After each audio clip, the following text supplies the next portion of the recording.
Iran at a time when it needs to have access to its money and assets. Politically, it's significant as a sign that Iran's strategy of attacking the UAE and other Gulf countries has totally backfired.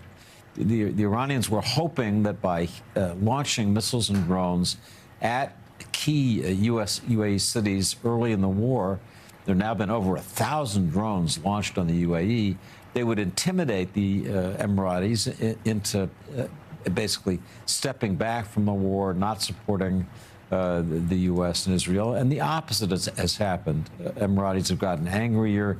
They've talked about their willingness, if pressed, to take offensive action. So on both fronts, the actual economic squeeze on Iran and the demonstration of the political impact of unwisely choosing to attack the UAE and these Gulf countries, it's significant on both levels.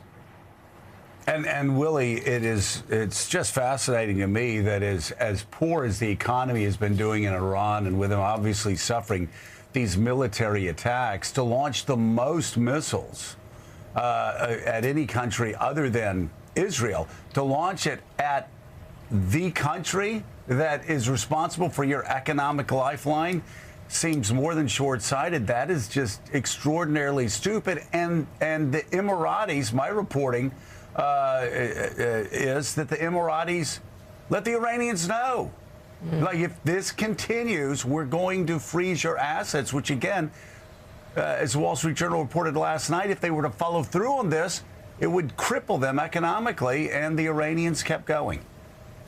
Yeah, Iran has fired more than 1,000 drones and missiles at UAE, which, as you and David just laid out very well, is frankly the country that keeps Iran afloat, allowing it to avoid Western sanctions. It's been a haven for their businesses, for them to park oil money that funds the IRGC and these military operations. So effectively, they attacked one of their main benefactors in a very, very curious, and I'll use the word dumb move perhaps now, because UAE, perhaps they didn't think the UAE would take this step, but according to your reporting this morning, they have gone that route.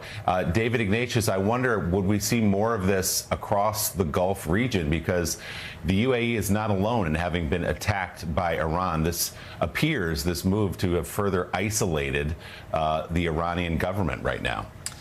Really, there have been strong statements over the last 2 days, stronger than I would have expected, from both Qatar and from Saudi Arabia. Saudi Arabia has seen its oil facilities at Ras Tanura hit, direct strike, and Qatar has seen